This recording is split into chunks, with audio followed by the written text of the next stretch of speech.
O início do século XIV testemunhou um dos mais dramáticos e politicamente significativos casos de transformação dinástica na história da monarquia inglesa, quando Eduardo de Caernarfon, sistematicamente desprezado e publicamente rejeitado por seu poderoso pai Eduardo I Pernas Longas, conseguiu não apenas sobreviver às humilhações constantes e tentativas deliberadas de deserdação, mas eventualmente conquistar o reconhecimento unânime dos nobres ingleses mais influentes que o coroaram como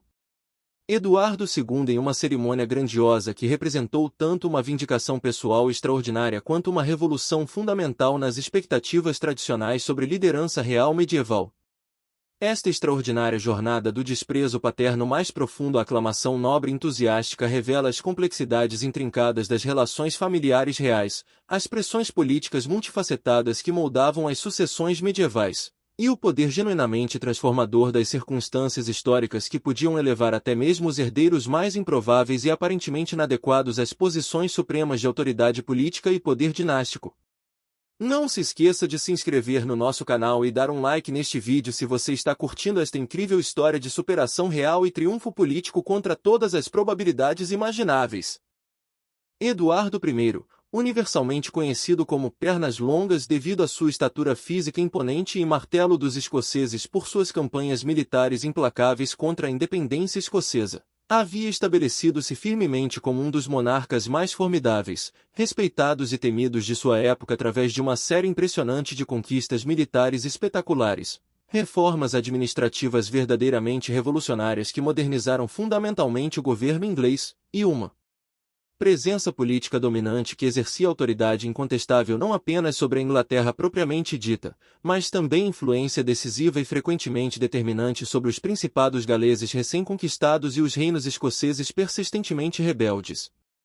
Sua personalidade multifacetada era caracterizada por uma combinação particularmente letal de genialidade estratégica excepcional, determinação política absolutamente implacável, energia física quase sobrenatural que lhe permitia liderar pessoalmente campanhas militares prolongadas mesmo em idade avançada, e expectativas extraordinariamente altas e frequentemente impossíveis de atender para todos ao seu redor, especialmente para seus próprios filhos legítimos, que eram consistentemente vistos como extensões diretas de sua autoridade real pessoal e herdeiros de um legado dinástico que exigia manutenção contínua através de competência militar demonstrada, astúcia política sofisticada e dedicação total e inquestionável aos interesses superiores do reino inglês. O nascimento de Eduardo de Caernarfon em abril de 1284 no castelo galês que lhe deu o nome, durante uma das campanhas militares mais intensas e estrategicamente importantes de seu pai para subjugar definitivamente os principados galeses rebeldes que haviam resistido à autoridade inglesa por gerações. Inicialmente parecia augúrio de destino político grandioso e carreira militar brilhante que esperaria e eventualmente superaria as realizações paternas. Como o primeiro príncipe inglês nascido em solo galês após a conquista definitiva dos principados nativos, Eduardo representava simbolicamente a união permanente dos territórios célticos sob autoridade plantageneta consolidada e carregava desde o momento de seu nascimento o título prestigioso de Príncipe de Gales. Uma designação historicamente significativa que teoricamente o preparava desde a infância para responsabilidades substanciais de liderança territorial e comando militar que seu pai naturalmente esperava que ele assumisse com distinção excepcional quando chegasse à maturidade política e militar apropriada. No entanto, desde seus primeiros anos formativos, tornou-se progressivamente evidente para observadores da corte e especialmente para Eduardo I pessoalmente que o jovem Eduardo possuía temperamento fundamental e inclinações naturais que diferiam dramaticamente e preocupantemente daquelas que Eduardo I considerava não apenas apropriadas, mas absolutamente essenciais para um futuro rei da Inglaterra que herdaria responsabilidades que incluíam governar um reino poderoso, comandar exércitos em campanhas complexas, manter autoridade sobre nobres ambiciosos e potencialmente rebeldes, e defender os interesses ingleses contra inimigos externos determinados e recursos. A educação inicial meticulosamente planejada de Eduardo de Caernarfon foi cuidadosa e extensivamente projetada para moldá-lo rigorosamente de acordo com as expectativas paternas específicas sobre competência real indispensável, incluindo treinamento militar intensivo e progressivamente avançado nas artes da guerra medieval, instrução detalhada e prática em administração feudal complexa, exposição sistemática às sutilezas multifacetadas da política internacional europeia, e desenvolvimento cuidadoso das habilidades essenciais de liderança carismática e autoridade pessoal que seriam absolutamente críticas para governar efetivamente o reino vasto e politicamente complexo que eventualmente herdaria como legado dinástico. Tutores altamente especializados e cuidadosamente selecionados foram deliberadamente designados e generosamente compensados para garantir que Eduardo dominasse não apenas as artes marciais tradicionais e técnicas de combate individual e de massa, mas também as sutilezas diplomáticas da negociação internacional, as complexidades legais intrincadas do direito feudal inglês e continental, e as responsabilidades financeiras e administrativas multifacetadas que definiam a monarquia medieval. Verdadeiramente eficaz e bem-sucedida. Apesar destes investimentos educacionais substanciais e dos esforços concentrados de educadores experientes e dedicados, Eduardo demonstrou desde muito cedo preferências pessoais marcantes e aptidões naturais que preocupavam profunda e crescentemente seu pai exigente que sugeriam incompatibilidade fundamental e potencialmente irreconciliável com as demandas práticas e expectativas tradicionais da liderança real medieval eficaz. As primeiras manifestações genuinamente sérias de desapontamento paterno emergiram gradualmente quando ficou progressivamente claro que Eduardo consistentemente preferia atividades diversas e interesses culturais que Eduardo I considerava não apenas inadequadas para um futuro rei, mas positivamente prejudiciais ao desenvolvimento do caráter real necessário, incluindo interesse aparentemente excessivo e persistente em artes mecânicas práticas, música refinada e performance musical, teatro elaborado e outras ocupações culturais que o rei rigorosamente tradicionalista via como apropriadas para classes sociais inferiores mas fundamentalmente indignas de um príncipe especificamente destinado a comandar exércitos em batalha e governar reinos com autoridade absoluta. Mais preocupante ainda para Eduardo I era a aparente falta consistente de interesse genuíno de Eduardo em assuntos estritamente militares e sua relutância persistente e cada vez mais óbvia em participar entusiasticamente das campanhas escocesas prolongadas, fisicamente exigentes que seu pai considerava absolutamente essenciais para sua formação adequada como guerreiro competente e líder militar respeitado. Esta divergência fundamental e aparentemente irreconciliável entre as expectativas paternas rigorosas e inflexíveis e as inclinações naturais persistentes do príncipe criou tensões familiares crescentes e cada vez mais intensas que eventualmente explodiram em confrontações abertas e públicas entre pai e filho que escandalizaram a corte e forneceram ampla munição para críticos dinásticos e inimigos políticos. A situação familiar já delicada deteriorou-se significativa e dramaticamente quando Eduardo começou a demonstrar preferências marcantes em termos de companhia pessoal íntima e amizades próximas que seu pai considerava não apenas politicamente perigosas para a reputação real, mas também socialmente inadequadas e potencialmente escandalosas para um herdeiro da coroa inglesa. A relação particularmente íntima e aparentemente inseparável que Eduardo desenvolveu progressivamente com Piers Gaveston, um jovem cavaleiro gascão de origem relativamente humilde mas charme pessoal considerável, tornou-se fonte particular e crescente de fúria intensa para Eduardo I, que interpretava esta amizade não apenas como evidência clara de julgamento político fundamentalmente pobre e imaturidade persistente, mas como ameaça genuína e potencialmente catastrófica à dignidade real, tradicional e a autoridade dinástica estabelecida. A natureza exata e os detalhes específicos da relação complexa entre Eduardo e Gaveston permanecem objeto de debate histórico intenso e especulação acadêmica contínua, mas é historicamente indiscutível que sua proximidade pessoal óbvia e demonstrações públicas de afeição criaram um escândalo considerável e duradouro na corte tradicionalmente conservadora e forneceram munição política abundante aos críticos nobres e eclesiásticos que já questionavam crescentemente a adequação fundamental de Eduardo para as responsabilidades supremas da liderança real inglesa. A resposta progressivamente mais intensa de Eduardo I ao comportamento persistente de seu filho escalou sistematicamente de desaprovação privada discreta para humilhação pública deliberada e eventualmente para ameaças diretas e explícitas de deserdação completa que demonstravam inequivocamente a profundidade genuína de sua decepção paterna e frustração política crescente. O rei Begum progressivamente a fazer declarações públicas cada vez mais críticas questionando diretamente a competência básica de Eduardo para a governança real, sugerindo abertamente que o príncipe era fundamentalmente inadequado para as responsabilidades monumentais que eventualmente herdaria através da sucessão dinástica, e explorando ativamente possibilidades práticas de arranjos sucessórios alternativos criativos que poderiam efetivamente contornar as deficiências percebidas e aparentemente irremediáveis em seu herdeiro designado oficialmente. Estas declarações públicas progressivamente mais severas de desconfiança paterna absoluta não eram meramente expressões casuais de frustração pessoal temporária, mas representavam ameaças políticas genuinamente sérias que poderiam facilmente minar permanente e irrevogavelmente a legitimidade futura de Eduardo e sua capacidade prática de comandar respeito genuíno e lealdade inquestionável dos nobres ingleses mais poderosos e influentes. O confronto mais dramático e historicamente significativo entre pai e filho ocorreu em 1305, quando Eduardo I descobriu através de informantes da corte que seu filho havia secretamente e deliberadamente rechamado Piers Gaveston do exílio forçado para o qual havia sido enviado especificamente devido à oposição real intensa e inflexível à sua influência considerada perniciosa sobre o príncipe impressionável.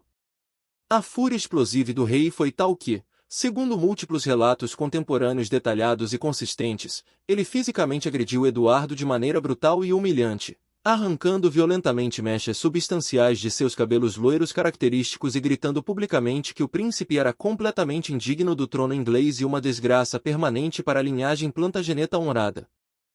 Esta explosão dramática de violência paterna descontrolada, testemunhada pessoalmente por múltiplos membros influentes da corte e rapidamente divulgada através de redes extensas de fofoca política, representou o nadir absolute das relações entre Eduardo I e seu herdeiro oficial, aparentemente confirmando definitivamente aos observadores que o príncipe havia perdido irrevocável e completamente a confiança paterna e o respeito político de seu formidável pai. As implicações políticas profundas e potencialmente duradouras do desprezo paterno público eram genuinamente devastadoras para as perspectivas futuras realistas de Eduardo como monarca legítimo e respeitado.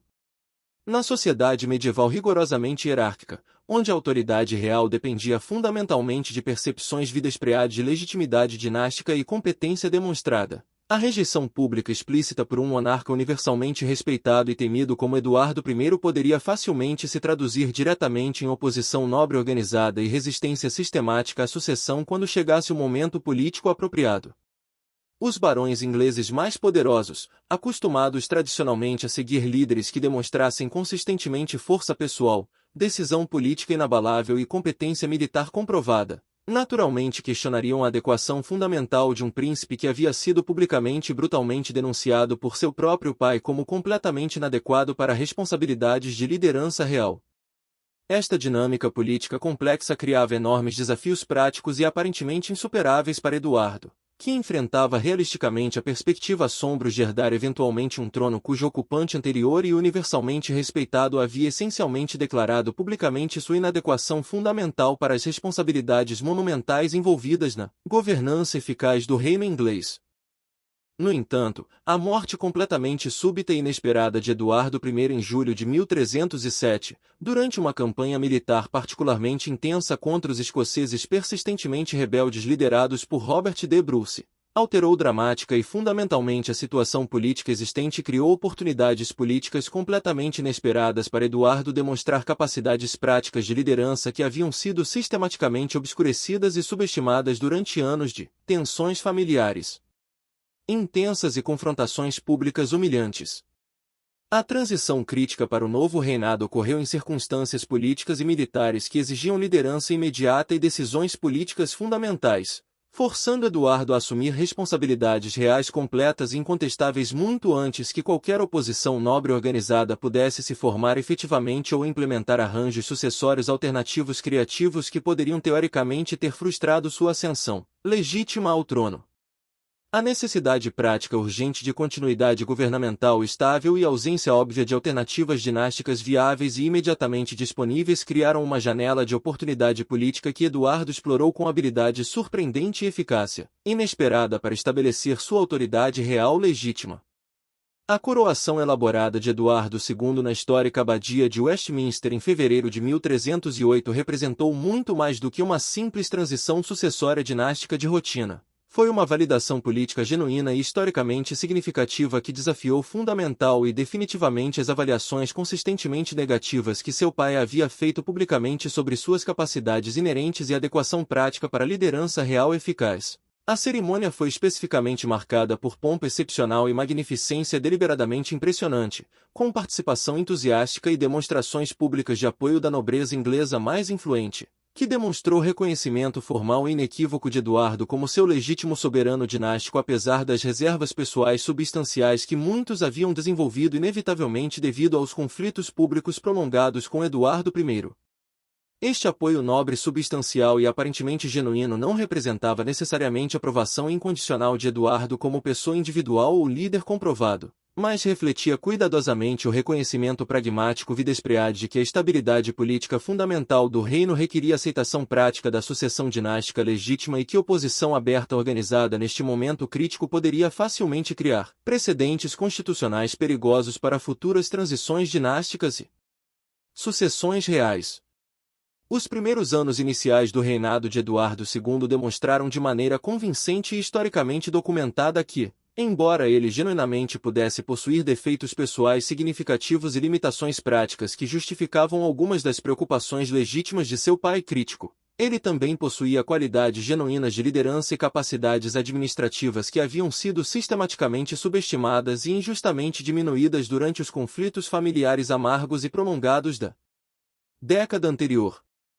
Sua habilidade comprovada em navegar com competência as complexidades administrativas iniciais da governança real prática, manter efetivamente a lealdade de administradores-chave experientes e competentes, implementar políticas governamentais que atendiam satisfatoriamente às expectativas nobres básicas e necessidades práticas do reino sugeriu convincentemente que as acusações paternas de incompetência total haviam sido dramaticamente exageradas e baseadas mais em frustração pessoal do que avaliação objetiva de capacidades reais. Embora seu estilo pessoal de liderança diferisse significativa e visivelmente daquele tradicionalmente empregado por seu pai dominante, Eduardo demonstrou repetidamente capacidade genuína de tomar decisões políticas importantes e manter a funcionalidade básica essencial do governo real mesmo enfrentando desafios políticos consideráveis e pressões múltiplas de facções nobres competem. A questão persistente e politicamente delicada de Piers Gaveston, que havia sido absolutamente central aos conflitos destrutivos com Eduardo I, continuou inevitavelmente a criar tensões políticas durante o período inicial do reinado de Eduardo II. Mas o novo rei demonstrou habilidade política surpreendente e maturidade crescente em gerenciar esta situação extraordinariamente delicada de maneira que minimizava estrategicamente a oposição nobre potencial enquanto simultaneamente mantinha sua lealdade pessoal inquestionável ao favorito controvertido. Através de uma série cuidadosa de compromissos políticos habilmente negociados e concessões estratégicas, Eduardo conseguiu temporariamente reconciliar suas preferências pessoais íntimas com as demandas políticas práticas de seu reino, demonstrando capacidades diplomáticas genuínas que haviam sido completamente obscurecidas e subestimadas durante anos de conflitos familiares públicos. Esta habilidade comprovada de encontrar soluções pragmáticas e politicamente viáveis para problemas complexos e aparentemente intractáveis sugeriu convincentemente que Eduardo possuía instintos políticos significativamente mais sofisticados e capacidades de liderança, mais substanciais do que seus críticos mais severos, incluindo seu próprio pai, haviam reconhecido ou estado dispostos a admitir. O desenvolvimento progressivo de Eduardo como monarca durante os primeiros anos cruciais de seu reinado revelou aspectos anteriormente ocultos de sua personalidade e capacidades práticas que validavam substancialmente sua elevação bem-sucedida ao trono pelos nobres ingleses mais influentes e respeitados. Embora nunca se tornasse o tipo tradicionalmente esperado de rei guerreiro implacável que Eduardo I havia visualizado e esperado, Eduardo II demonstrou competências genuínas e valiosas em áreas críticas como a administração civil eficiente, patronato cultural sofisticado que elevava o prestígio internacional da monarquia inglesa, e diplomacia internacional hábil que frequentemente conseguia resolver conflitos através de negociação em vez de guerra custosa. Sua corte rapidamente tornou-se um centro reconhecido de atividade cultural refinada e artística que elevava significativamente o prestígio da monarquia inglesa nos círculos europeus sofisticados, enquanto suas políticas administrativas frequentemente refletiam consideração cuidadosa e genuína pelos interesses legítimos e preocupações práticas de seus súditos de todas as classes sociais. A evolução gradual mas consistente das percepções nobres sobre Eduardo durante os primeiros anos formativos de seu reinado ilustra claramente como avaliações iniciais de competência real podiam ser dramaticamente revisadas com base em evidências práticas de desempenho governamental satisfatório e liderança eficaz. Barões influentes que inicialmente haviam questionado seriamente sua adequação fundamental para a liderança real gradualmente reconheceram que, Embora Eduardo genuinamente pudesse não atender completamente a todos os ideais tradicionais mais rigorosos de realeza medieval clássica, ele possuía qualidades legítimas e capacidades práticas que justificavam plenamente seu reconhecimento como rei legítimo e respeitado. Esta mudança fundamental de percepção foi particularmente historicamente significativa porque demonstrou convincentemente que legitimidade real genuína podia ser efetivamente construída através de competência prática demonstrada e governança satisfatória em vez de, simplesmente herdada automaticamente através de linhagem dinástica ou conquistada exclusivamente através de força militar superior. A coroação bem-sucedida de Eduardo II pelos nobres ingleses representa também um momento genuinamente significativo na evolução histórica das práticas sucessórias medievais, demonstrando claramente que legitimidade dinástica podia ser validada através de reconhecimento nobre formal mesmo quando previamente questionada por autoridade paterna suprema. Esta precedente estabeleceu um princípio historicamente importante sobre a natureza fundamental da autoridade real medieval, sugerindo que legitimidade ultimate derivava não apenas de linhagem dinástica tradicional ou aprovação paterna, mas também crucialmente de aceitação pelos constituintes políticos principais do reino, incluindo especialmente os nobres mais poderosos e influentes. Esta compreensão evolve teria implicações duradouras e profundas para desenvolvimentos subsequentes na teoria política e prática governamental da monarquia inglesa através dos séculos seguintes. A transformação extraordinária de Eduardo de príncipe publicamente desprezado a rei formalmente coroado e respeitado ilustra dramaticamente o poder genuíno das circunstâncias históricas para alterar fundamentalmente trajetórias políticas estabelecidas e criar oportunidades inesperadas para indivíduos determinados transcenderem limitações percebidas ou avaliações negativas iniciais que pareciam permanentes e insuperáveis. Sua jornada pessoal e política demonstra convincentemente que competência política genuína e adequação para liderança eficaz são qualidades extraordinariamente complexas que podem se manifestar de maneiras completamente inesperadas e que julgamentos prematuros sobre capacidades individuais frequentemente se provam fundamentalmente incompletos ou dramaticamente equivocados quando finalmente testados contra realidades práticas de governança real e responsabilidades de liderança. O legado duradouro de Eduardo II como exemplo histórico notável de superação bem-sucedida do desprezo paterno através de reconhecimento nobre e subsequente competência governamental demonstrada continua genuinamente relevante para compreensões contemporâneas sobre natureza da liderança política eficaz e sources de legitimidade e de autoridade. Sua história remarcável demonstra que trajetórias políticas podem ser moldadas tanto por percepções quanto por realidades objetivas, e que indivíduos genuinamente determinados e resilientes frequentemente podem superar avaliações negativas iniciais através de demonstrações práticas convincentes de competência real e compromisso genuíno com responsabilidades de liderança eficaz e serviço público.